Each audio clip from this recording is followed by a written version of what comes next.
of the 28th SPE is about to begin.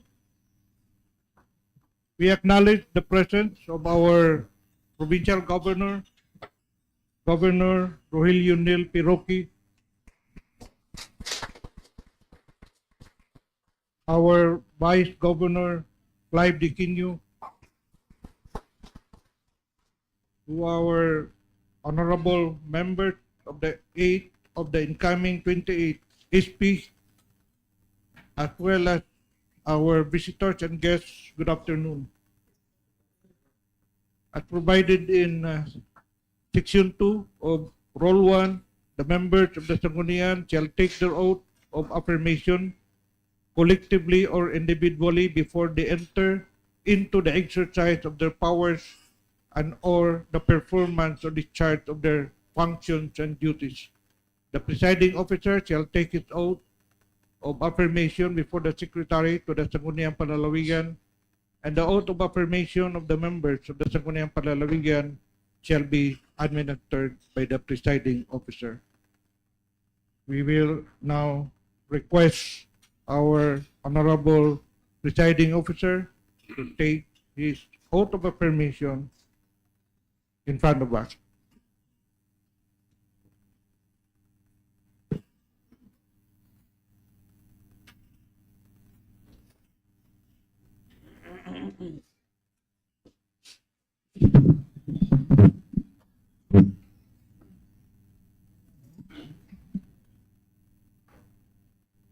Start. Okay. Kindly name your, state your name, sir. I, Clive Daduli Quino, having been elected as Provincial Vice Governor having been elected as Provincial Vice Governor of the Province of Bukidnon, of the Province of Bukidnon, do solemnly swear do solemnly swear that upon assumption of office, that upon assumption of office, I will faithfully discharge to the best of my ability I will faithfully discharge to the best of my ability the powers, the powers, duties, duties, and functions of my present position and functions of my present position in accordance with the provision in accordance with the provision in Section 468 of Republic Act number 7160, in Section 468 of Republic Act number 7160, and that I will conscientiously observe the existing internal rules of procedure and that I will conscientiously observe the existing internal rules of procedure adopted by this Sangguniang, adopted by the Sangguniang, and all others I may hereafter hold and of all others I may hereafter hold under the Republic of the Philippines, under the Republic of the Philippines, that I will uphold and defend the Constitution of the Republic of the Philippines, that I will uphold and defend the Constitution of the Republic of the Philippines, that I will bear true faith and allegiance to the same, that I will bear true faith and allegiance to the same, that I will obey the laws, legal orders, and decrees that I will obey the laws, legal orders, and decrees promulgated by the duly constituted authorities, promulgated by the duly constituted authorities, and that I impose this obligation upon myself and that I impose this obligation upon myself voluntarily without mental reservation voluntarily without mental reservation or purpose of or evasion, purpose of evasion, so help me God. so help me God.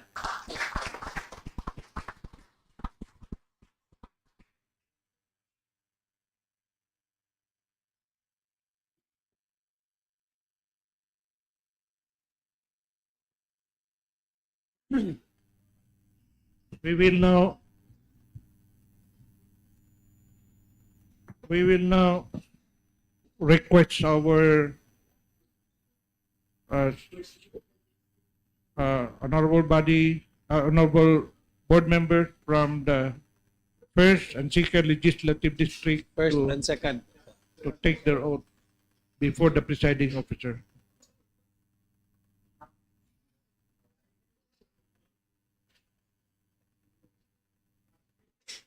Pwede mo siguro si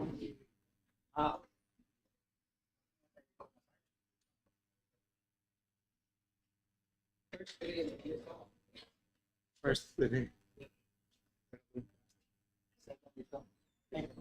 Doon ka na first, second? Doon nga. Ano yan?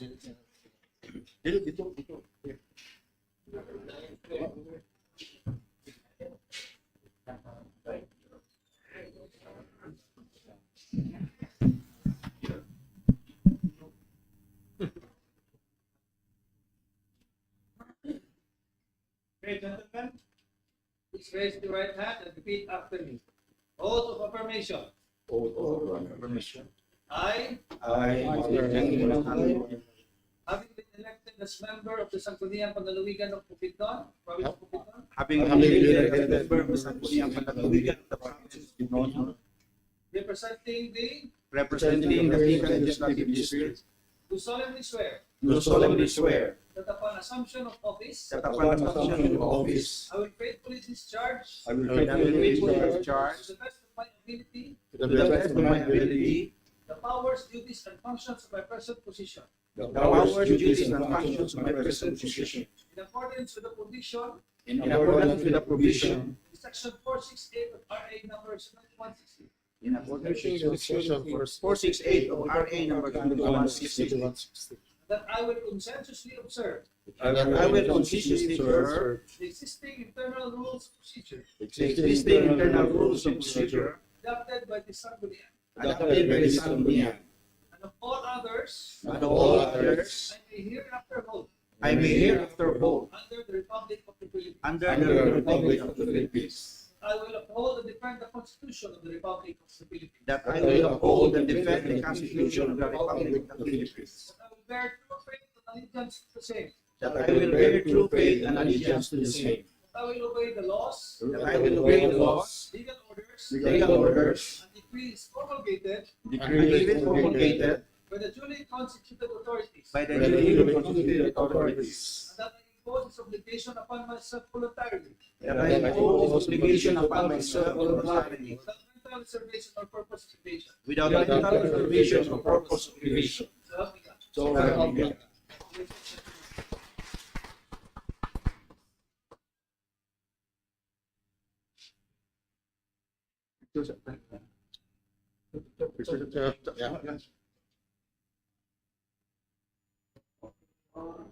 Kita inom ka na, kita inom.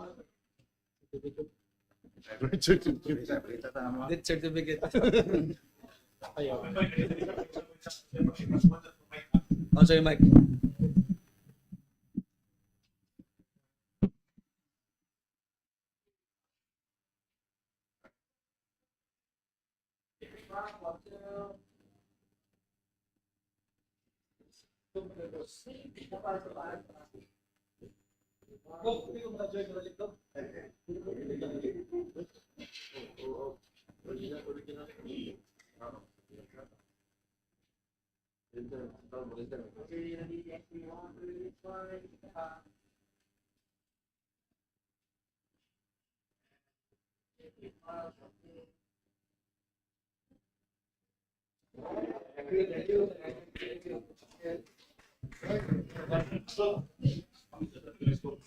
Hah? Ah.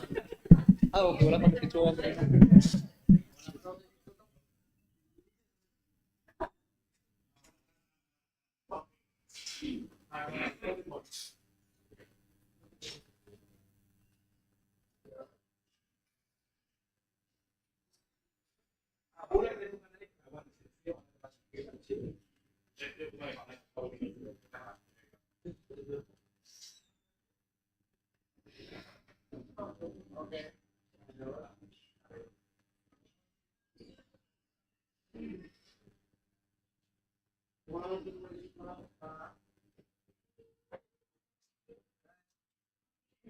The next batch to take their oath are our incoming board members from 3rd and 4th Legislative District of the province of Bukidnon, who will take their oath before the presiding officer, Clive Bukidnon.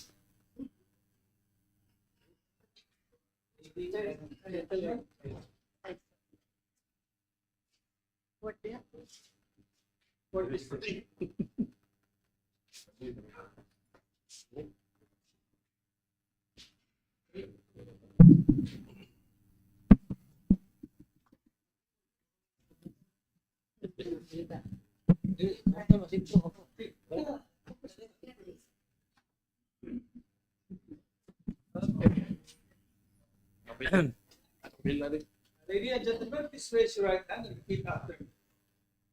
Oath of affirmation. Oath of affirmation. I state your name, I, Honorable Garcia, having been elected as member having been elected as a member of the Sangguniang Panlalawigan of the province of Bukidnon, of the Sangguniang Panlalawigan of the province of Bukidnon, representing representing the 3rd Legislative District, do solemnly swear do solemnly swear that upon assumption of office, that upon assumption of office, I will faithfully discharge I will faithfully discharge to the best of my ability to the best of my ability the powers, duties, and functions of my present position, the powers, duties, and functions of my present position in accordance with the provision in Section 468 of RA number 7160, in accordance with the provision of Section 468 of the RA number 7160, and that I will conscientiously observe and that I will conscientiously observe the existing internal rules of procedure the existing internal rules of procedure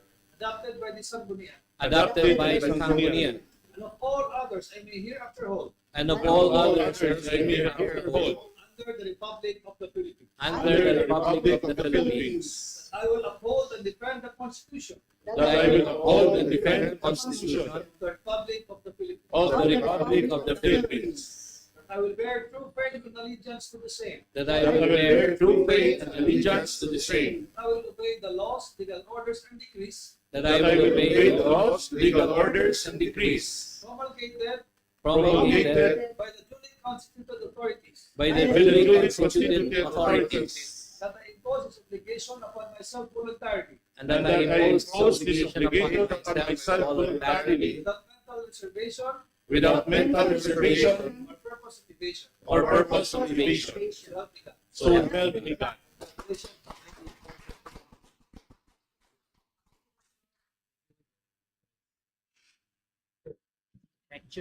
Go.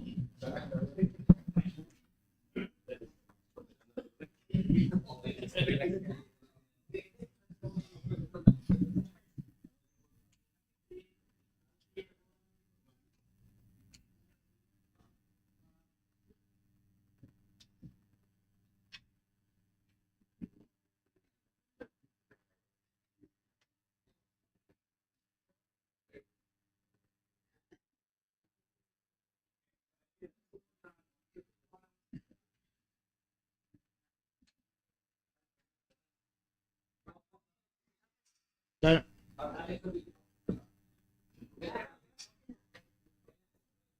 the next batch to take their oath are the members of the sectoral representatives and ex-officio members of the incoming 28 SP. They'll take their oath before the presiding officer, Clive Deakin.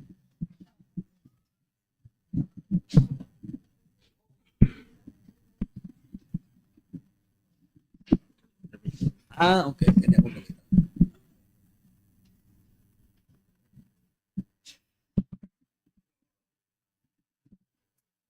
Okay na. Sexy na.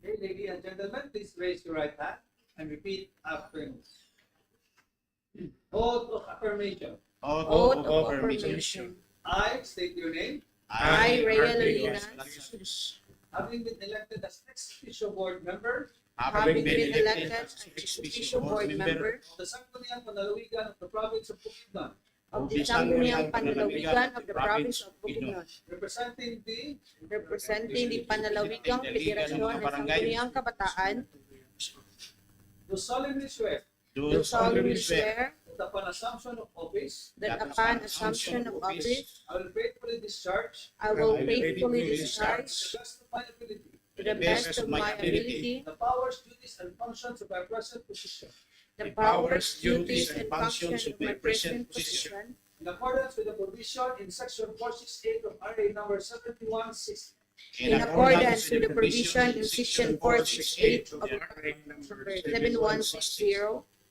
and that I will conscientiously observe that I will conscientiously observe the existing internal rules of procedure the existing internal rules of procedure adopted by the Sangguniang, adopted by the Sangguniang, and of all others I may hereafter hold and of all others I may hereafter hold under the Republic of the Philippines. under the Republic of the Philippines, That I will uphold and defend the Constitution that I will uphold and defend the Constitution of the Republic of the Philippines. of the Republic of the Philippines, That I will bear true faith and allegiance to the same. that I will bear true faith and allegiance to the same, I will obey the laws, legal orders, and decrees promulgated that I will obey the laws, legal orders, and decrees promulgated by the duly constituted authorities, By the duly duly constituted authorities. and that I impose this obligation upon myself voluntarily, and I will impose this obligation upon myself voluntarily, without mental reservation without mental reservation or purpose of evasion. or purpose of evasion. So help me God. So help me God. Congratulations.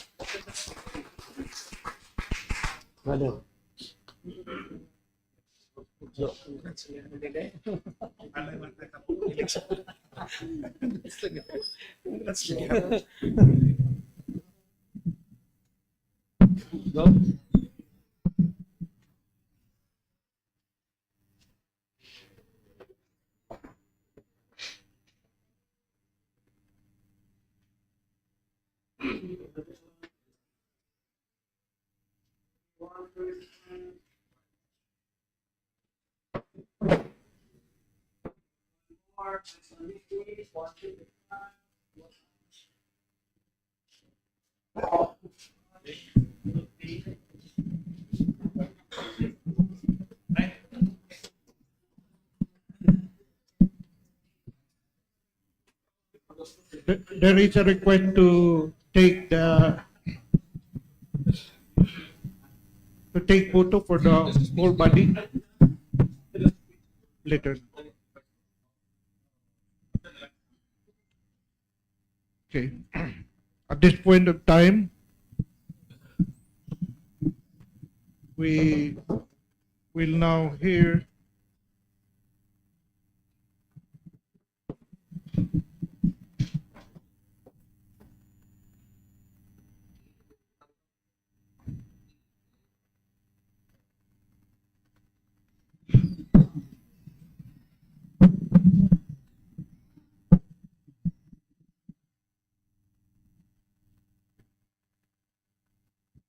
At this point of time, we will now hear our beloved provincial governor of the province of Bukidnon, Governor Rogelio Nel P. Roque, will give his talk.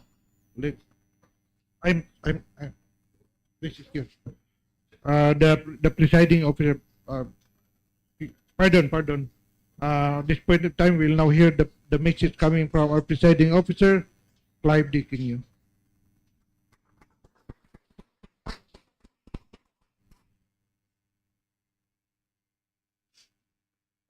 Thank you, Mr. Secretary.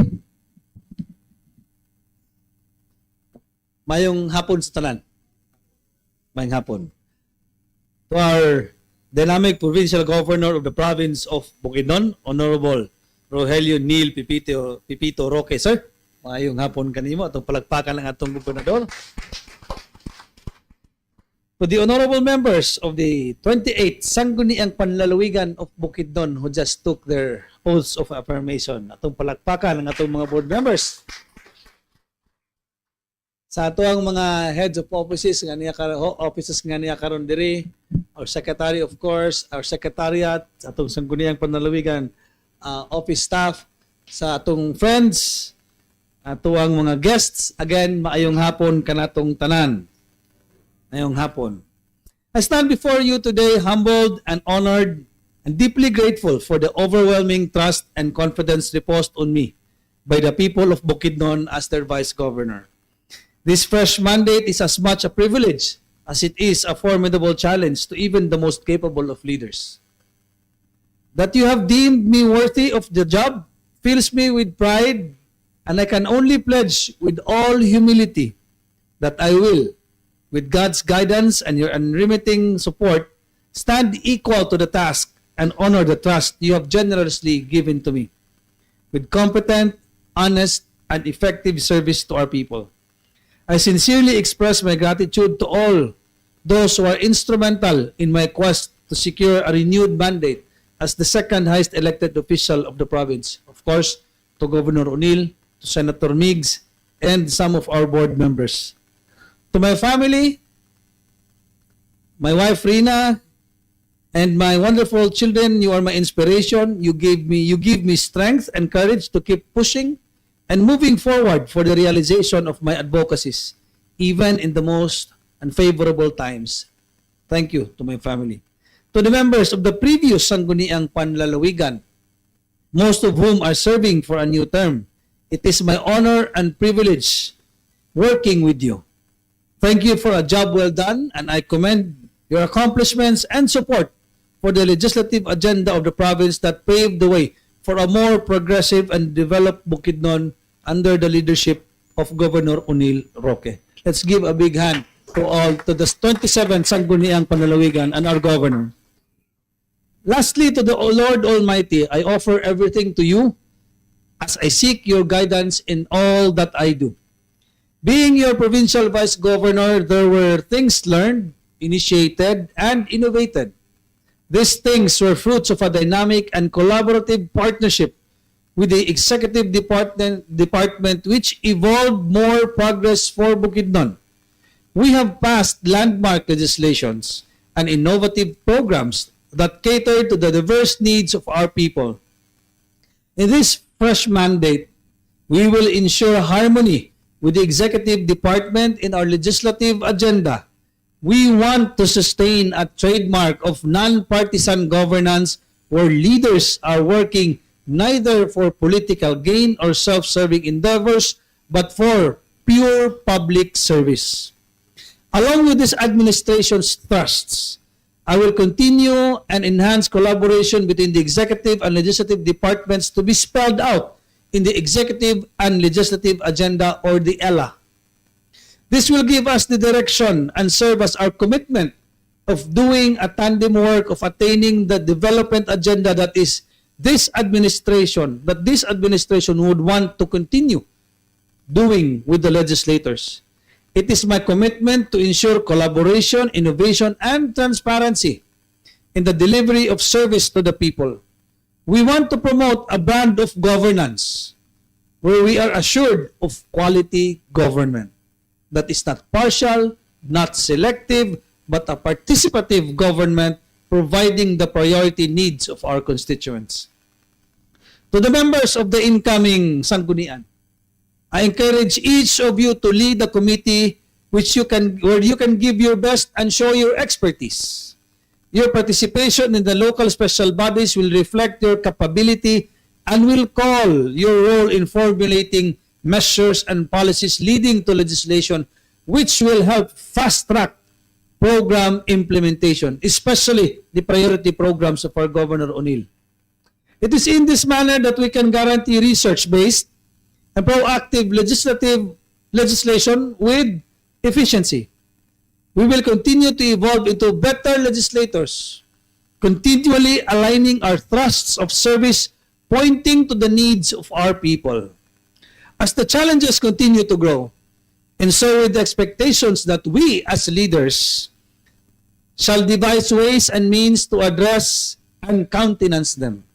It is just but right that we shall proportionately adjust and perceptibly align our undertaking to the ever-changing needs brought about by rapid changing transformation of the way life propagates. The overwhelming mandate given to me by the people of Bukidnon serves as the backbone in the performance of my duties and responsibilities as Vice Governor. I fully recognize the declaration in our Constitution that sovereignty resides in the people and all authority emanates from them. This simply means that all of us in public service are but servants of the people. This mandate is a clear and urgent command of our people to establish a government based upon honesty and morality, a government sensitive to their needs and dedicated to their best interest. Today, I pray that God will guide us in every step of the way so that we can make every moment productive in the service of our people.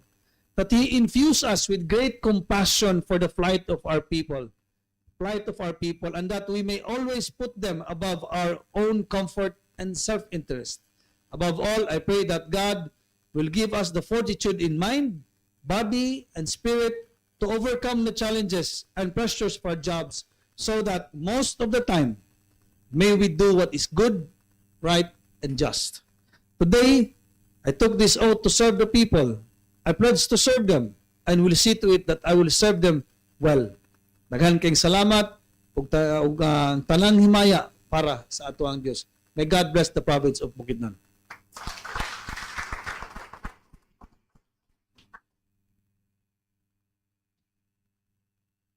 Thank you, Vice Governor Clive Diquinho. We will now hear the message from our Provincial Governor of the Province of Bukidnon, Governor Rogelio Nel P. Roque.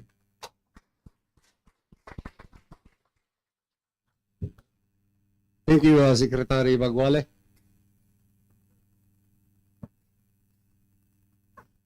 To our very active Vice Governor Clive Quino, to the honorable members of the 28th Sangguniang Panlalawigan, ato ang mga bisita, atong department heads, media, hardworking ladies and gentlemen. Maayong hapon ka na itong tanan.